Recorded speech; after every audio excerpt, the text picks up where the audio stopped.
2023 nih Ko. Mungkin dari penglihatan Ko Eji sendiri nih atau prediksi ramalan, kita mulai dari bencana alam dulu nih. Apa yang Ko Eji lihat di tahun 2023? 2023 itu pasti akan sangat didominasi lagi dengan air seperti tahun ini.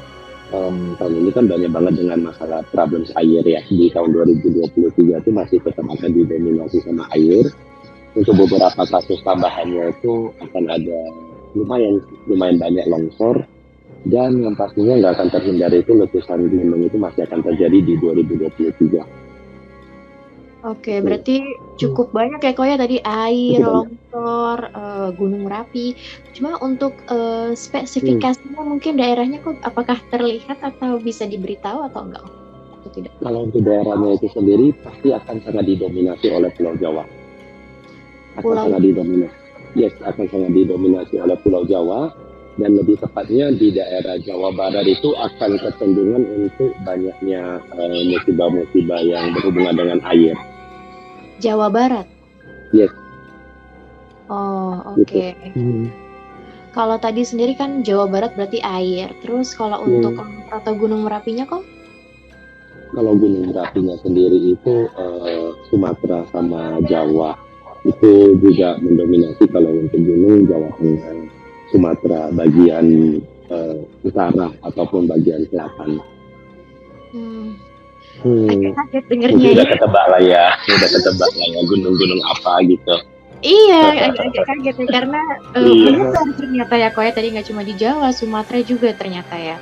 Ya, benar. Oke. Nah, itu dari bencana alam. Mungkin kalau dari kejadian-kejadian yang tidak terduga kok, tapi tetap seperti bencana, contoh misalkan kecelakaan yang akan memberikan dampak yang besar atau korban yang banyak gitu kok, ada nggak dari penglihatan Ko Eji sendiri? Salah satunya ada satu penglihatan Eji yang masih gantung atau belum terjadi, itu adanya kecelakaan pesawat. Nah itu seperti harinya pertama kali Eji viral kan di tahun 2021 itu tentang Eji melihat bencana pesawat. Nah ini di akhir tahun ini itu juga penglihatannya sama, akan ada kejadian pesawat lagi. Akhir tahun itu dia bukan akhir tahun ini melihat penglihatan yang akan terjadi tentang pesawat. Biasanya range waktunya itu sih tidak terlalu lama, tapi Eji juga berdoa semoga itu tidak terjadi ya. Seperti halnya Eji juga di tempat-tempat lain, Eji selalu berdoa itu tidak terjadi. Gitu. Amin. Aku jadi merinding kalau udah ngomongin kecelakaan pesawat jadi. Mungkin nanti teman-teman atau sobat Irit bisa waspada ya Ko ya. Tapi itu belum dari penglihatan Ko Eji sendiri untuk kecelakaan pesawat itu terjadi di awal, akhir, atau pertengahan tahun dan apanya enggak? Kalau dari, karena kan ini vision ya Kak, vision itu artinya sesuatu yang bukan Eji dengan sengaja penerawangan. Jadi dia datang dengan sendirinya, tidak ada fase waktu, tidak ada sometimes ada lokasi kejadian, sometimes terlihat logo-logo dari brand tersebut. Tapi mungkin kalau untuk logo itu Eji tidak akan cerita di publik karena itu melanggar etikanya diri sendiri juga. Tapi untuk case ini Eji sih seperti punya insting tersendiri, itu akan berada di awal menuju pertengahan, awal sampai pertengahan. Awal sampai menuju pertengahan ya. Ya benar. Mungkin itu diakibatkan karena cuaca sendiri, Ko Eji? Lebih cenderung pada teknis. Dan cuaca masih mendukung ya. Untuk masalah teknisnya juga cuaca mendukung, karena di gambaran yang Eji lihat itu ada api di bagian mesin. Oke, api di bagian mesin. Semoga itu tidak terjadi ya Ko ya, dan semuanya aman. Berhati-hati untuk yang mau naik kendaraan pesawat terbang ya. Benar, dan Eji tetap selalu berdoa itu tidak terjadi. Bahkan di followernya Eji selalu cerita tentang kita harus berdoa bersama-sama supaya apa yang Eji lihat itu tidak terjadi. Oke, mungkin selanjutnya sebelum kita beralih ke prediksi atau ramalan yang lain, dari yang bencana alam ini ada lagi nggak tambahannya mungkin? Akan ada satu fase di mana akan ada juga air besar,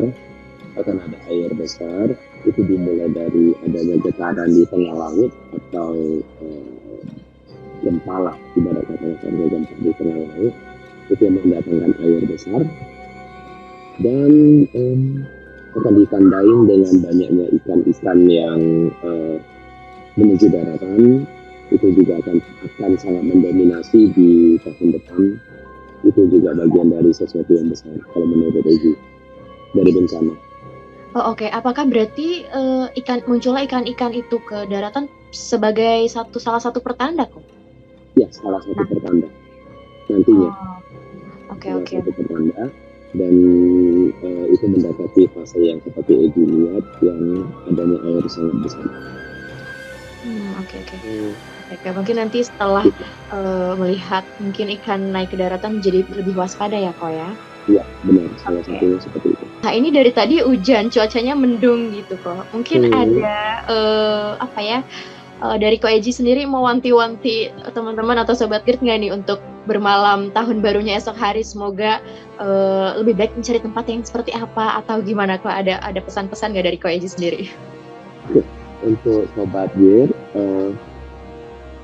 yang pastinya gini, usahakan hindarin daerah-daerah yang berhubungan dengan pantai.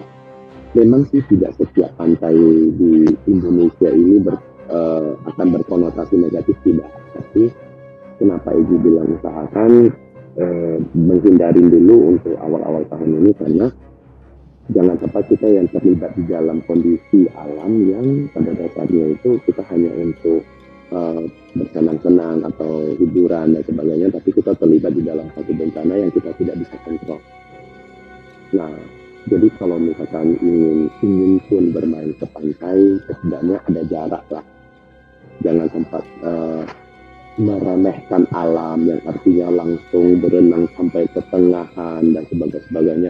Karena kita tidak bisa memprediksi segala sesuatunya secara pasti. Gitu. Nah, dalam beberapa hari ini mungkin yang seperti BMKG kan sudah mengeluarkan peringatan-peringatan yang seperti itu. Itu sebenarnya untuk mencoba kitanya itu supaya lebih waspada.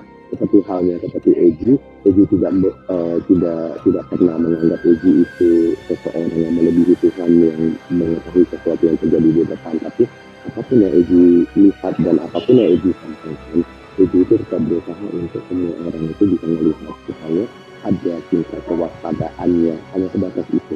Bukan untuk membuat kericuhan seperti yang dikeluarkan BMKG, kan bukan untuk membuat kericuhan, tapi untuk kita mawas diri atau waspada. Jadi kalau tidak ada kegiatan penting, misalkan jangan keluar. Bukan artinya itu pasti akan terjadi atau itu tidak akan terjadi. Tapi begitu kita ada mawas diri, otomatis kita menang satu langkah. Kita tidak mudah terlibat di dalam masalah alam yang kita tidak ketahui seperti itu. Betul, setuju, benar. Kemarin juga BMKG sempat memperingatkan ya kok ya, tanggal 28 memang cuacanya juga sedang tidak baik kalau untuk bermain ke pantai ya kok ya. Yes, benar, seperti itu. Apalagi biasanya akhir tahun liburan tuh kayak paling seru memang ke pantai ya kok ya.